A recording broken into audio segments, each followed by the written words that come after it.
What's up, Rock Docs? I am going to be presenting on Chapter 6, Path Goal Theory.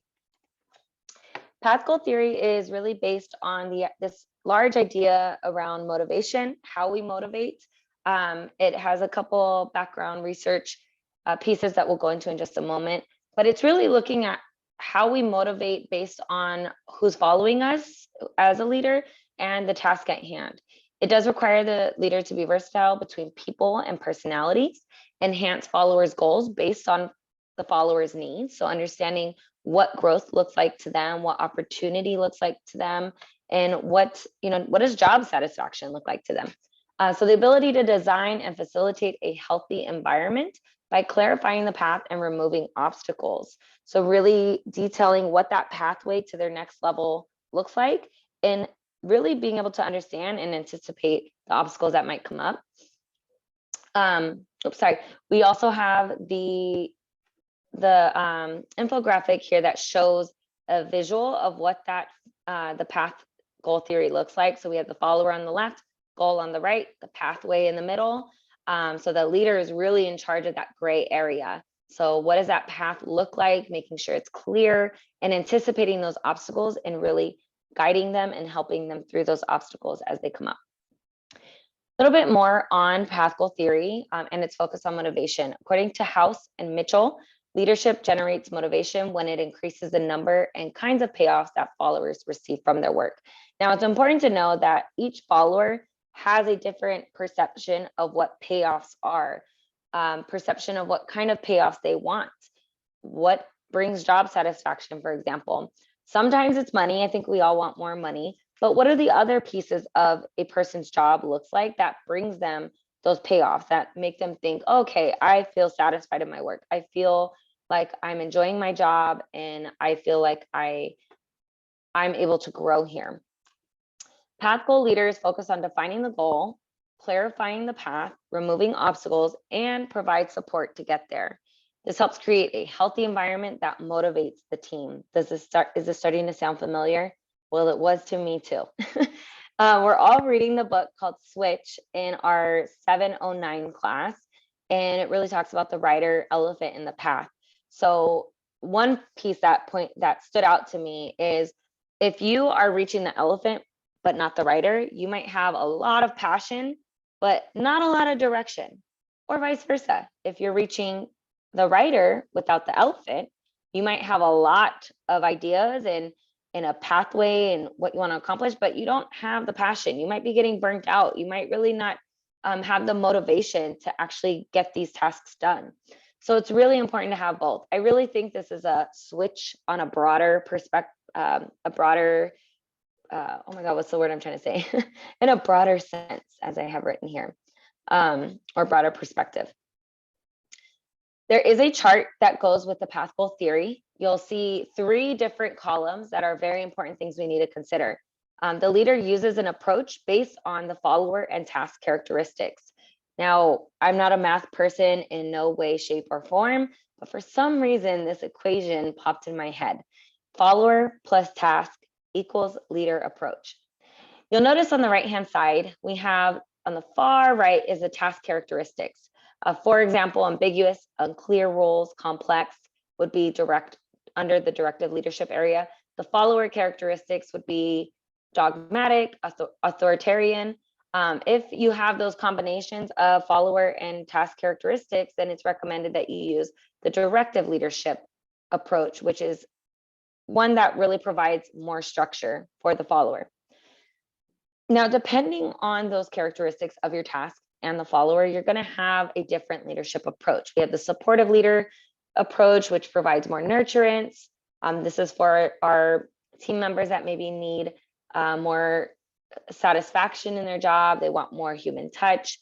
The task might be repetitive and challenging, mundane. So it really needs that nurturing to help get that goal achieved. Participative leadership provides more involvement. This is for our followers who have characteristics of autonomous, need for control, clarity. I call this one our high achievers. The task might be ambiguous, unclear, and unstructured. So really getting the follower involved and getting them to play a part in how we want to carry out that task and how we want to accomplish that goal will really help motivate that team member. Achievement-oriented leadership provides challenges. This is for our followers who have high expectations and the need to excel. This is for tasks that might be ambiguous, challenging, and multifaceted, very complex, right? Achievement-oriented is the approach that we want to use to help motivate our team members to accomplish that common goal. Some of my feedback on this theory is that it combines other theories. It's positive in that you're really dabbing in multiple different leadership theories. I like that it uses a larger perspective on those theories, because in reality, I think we're having to adapt to multiple leadership styles depending on who we're working with anyway. This kind of just puts a name to something I think a lot of us are already doing. It focuses on versatility and adaptability. So being able to expand what you're already doing, or being able to change what you're doing to fit maybe the style of another team member, for example. Can be used at all levels of leadership, whether you're in lower management to executive management. I think it's also good for professionals who maybe are learning management styles. Maybe they haven't led a team yet and they're thinking of leading a team. This is a great theory for them to learn and be able to use. Some of my negative feedback items here is it is a bit limited, as you could tell, with the follower task characteristic combinations. I wasn't a fan of how you could tell in each row. It was very spelled out, like if you're these characteristics and these characteristics, then it's this.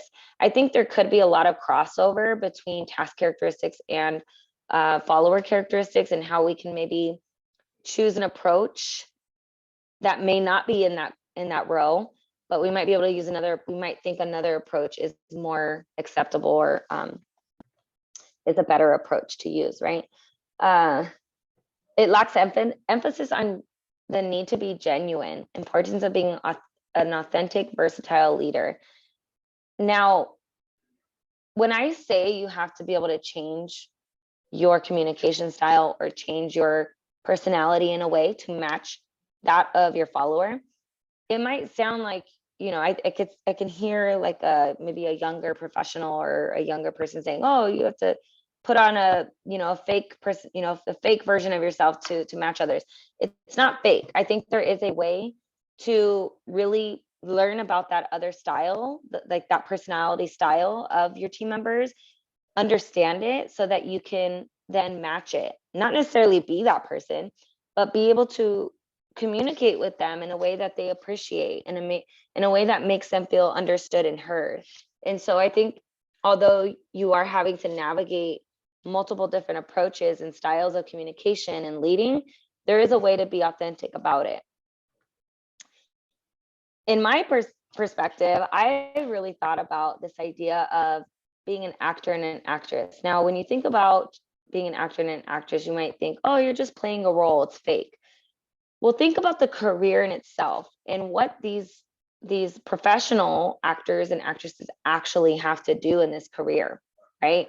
To really give the audience what they're looking for and to be a successful actor and actress, accomplishing their goals with these movies and shows that they're filming. So do you deserve an Oscar or not? Are you a great leader? Are you a great actor or not?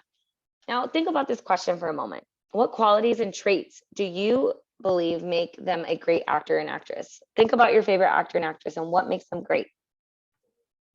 I picked Sandra Bullock. Many of you know her from Miss Congeniality, The Blind Side, and Gravity, right? She played very different roles in each one of these. Now, what's important for me when I look at actors and actresses, they have the ability to really displace themselves, to really look at the characters and to really look at the story. When you're an actor or an actress, you really have to study that role. Who is, what's her name?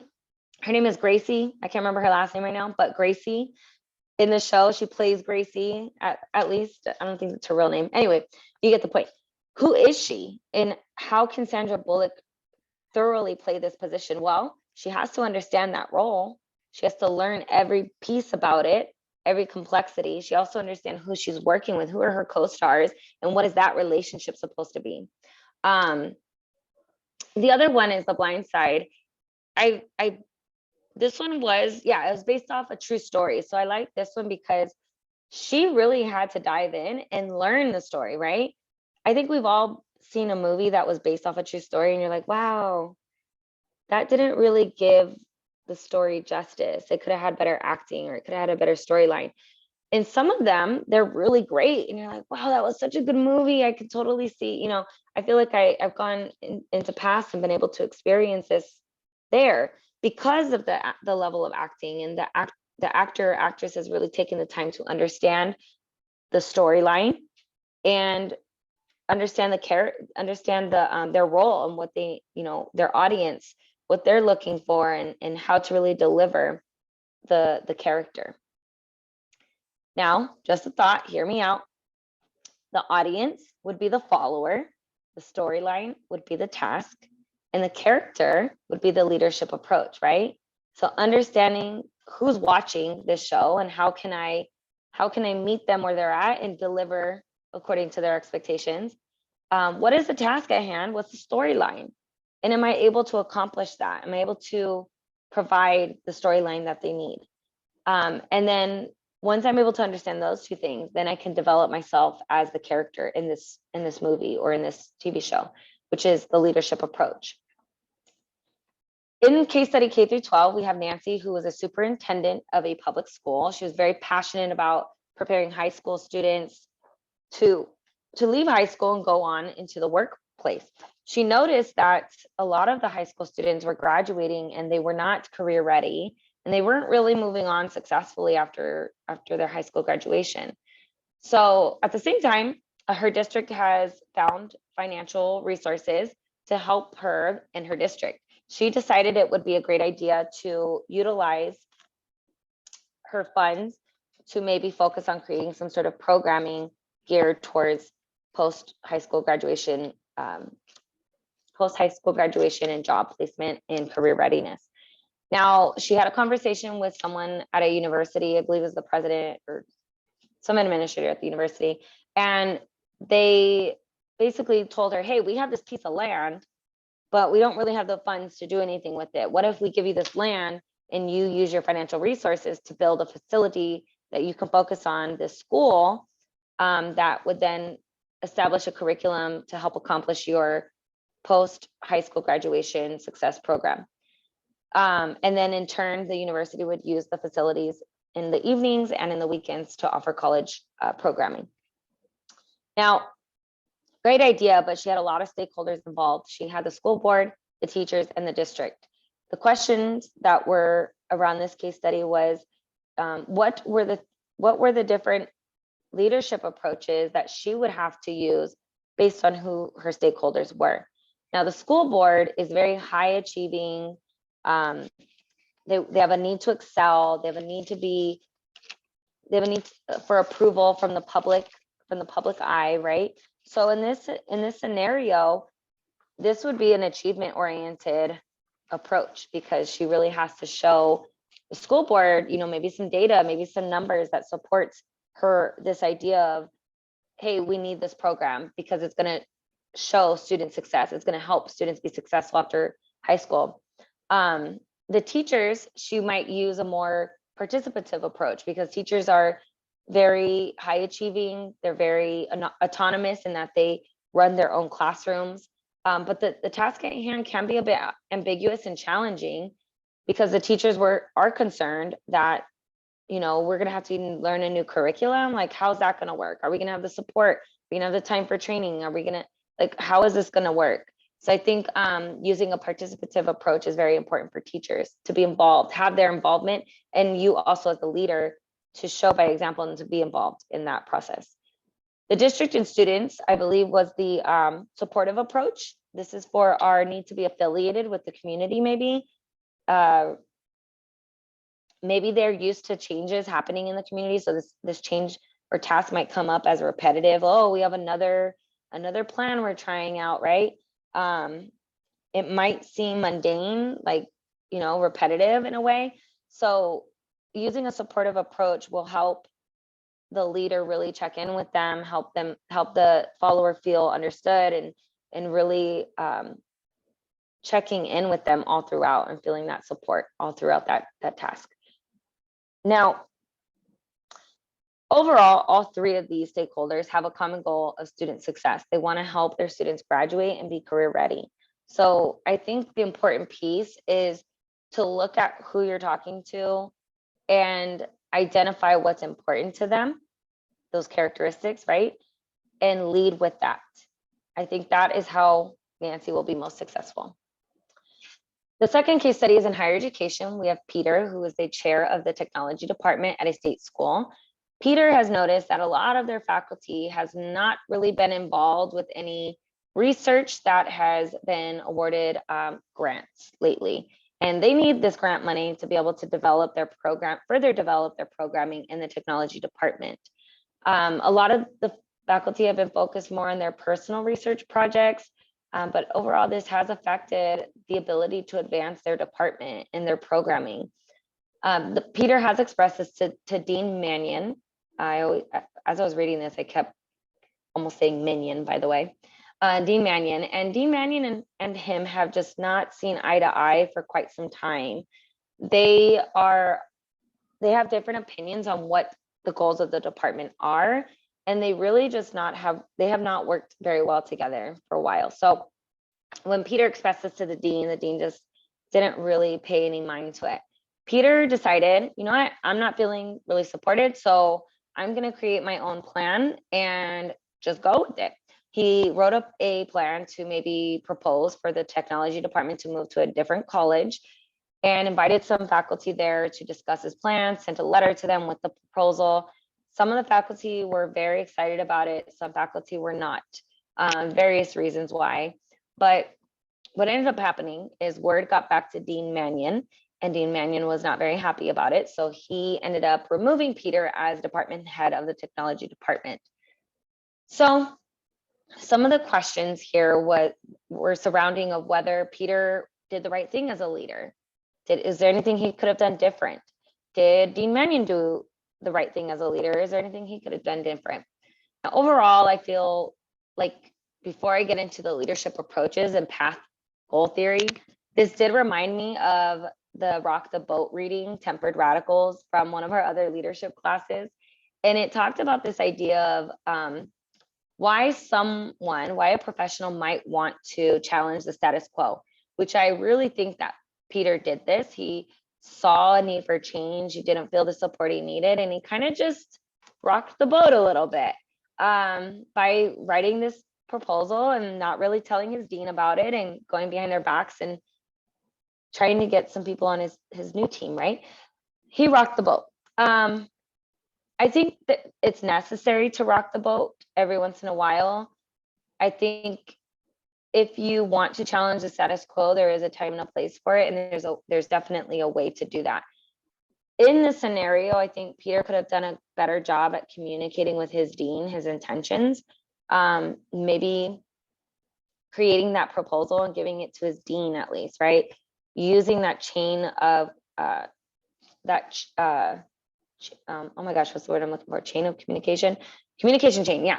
Using that and at least tying in the dean so he knows. If the dean at that point still was not receptive to it, then there's, the next step. But at least the dean would have known, like, hey, this is my plan. This is what I really want to do. Now, I think also on the dean's side, he could have taken a different approach. He could have probably tried to understand what Peter's goals were a little bit more and why. What does job satisfaction look to him? What is the payoffs, as we mentioned earlier? What are the payoffs for Peter? And I think as Peter's supervisor, as his leader, he really should have dived into that a little bit more and fostered that growth more. Overall, I think this might have just been a lost cause with relationships in the workplace because they had already been not getting along well for a while. So I think it was probably a little too late at that point. The happy ending of this is Peter, even though he rocked, but with Peter rocking the boat a little bit and coming up with this plan and probably making some people a little upset, eventually something came of it.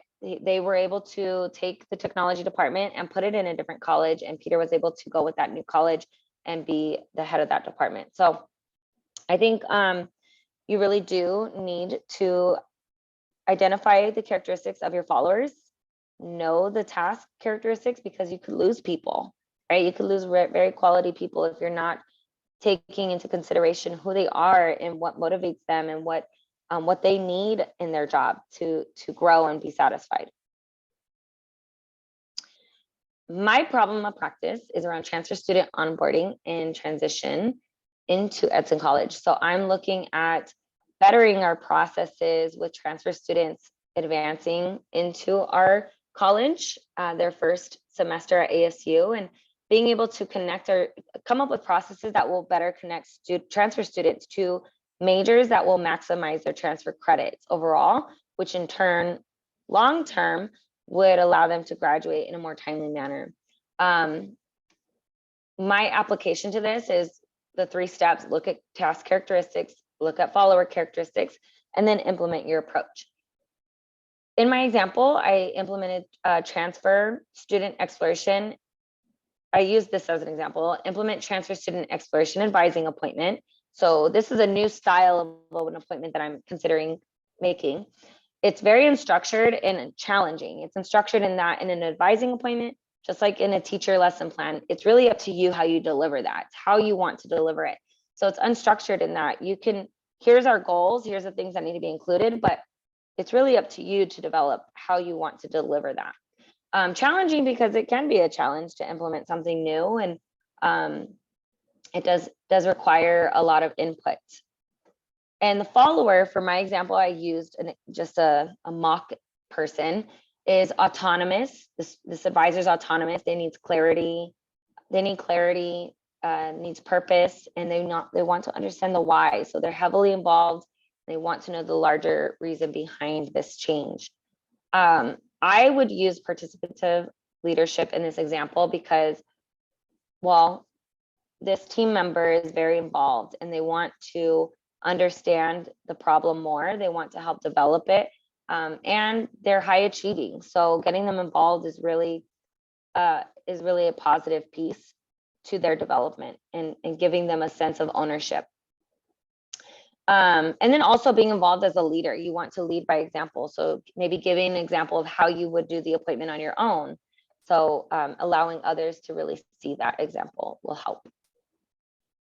I use Stacy Till's problem of practice for my cohort analysis, like my cohort buddies analysis. So she's developing an advising mentor program, which I think is amazing. It's directly in my career field. Her problem of practice is focused on creating an advising mentor program to support advisor career growth and retention. This model will help advisors gain leadership skills necessary to advance in their higher level positions. Looks at senior level advisors needing opportunities to lead a team. Oftentimes, when you're an advisor, and even when you move up in levels in advising, you're not necessarily like managing a team. So they run into this plateau and almost a ceiling, if you will, where they can't really move up into another position that manages because they don't have any management experience, maybe over students, but not professional staff. So her program is really helping create that opportunity to gain those leadership skills and really create this new fulfillment in the advising profession. My application of her problem of practice is looking at the path goal theory overall. It's used on various levels. So it can be senior level advisors to, deans of the colleges. Senior advisors would need to adapt to various personalities and qualities and traits, right? So they might mentor, Jessica this month, but they have a new advisor, Sam, that starts next month that has a very different personality. So being able to understand those characteristics of not just the advisor, but also the task, the characteristics of the task and the job, and being able to develop your leadership approach based on that. So I made an example of a high achieving, so has this advisor has high expectations, that you have the desire to excel, the task that they're looking at is very ambiguous because really they can approach it in any way they want. It does have its certain milestones that they have to hit on, but they can really approach that any way they want. It's challenging and it's very complex, right? I would use the achievement-oriented leadership style on this because you want to create that environment where the advisor feels like they have something to look forward to. They've achieved a status. I know I was a part of an advising team a while back ago at another university that had a similar mentorship program. And when I was first hired, I had a mentor. And I was in that position for a while. And I actually, as I grew in that position, my goal was to become a mentor. So even though budget prevents some financial rewards sometimes, and we can't always get raises. Sometimes we can, sometimes we can't. But by adding something, a program like this where you can have that fulfillment in a different way is so important. And this is definitely a leadership style I would use, which would be the achievement-oriented leadership. Here are my references. I referenced Switch, which all of you guys are reading right now, How to Change Things When Change is Hard. I also referenced A Rocking the Boat reading that was focused on how tempered radicals affect change without making trouble. Peter, don't make no more trouble. And then, of course, our leadership case studies in education. Thank you all so much for watching my presentation. I hope you have a great rest of your evening.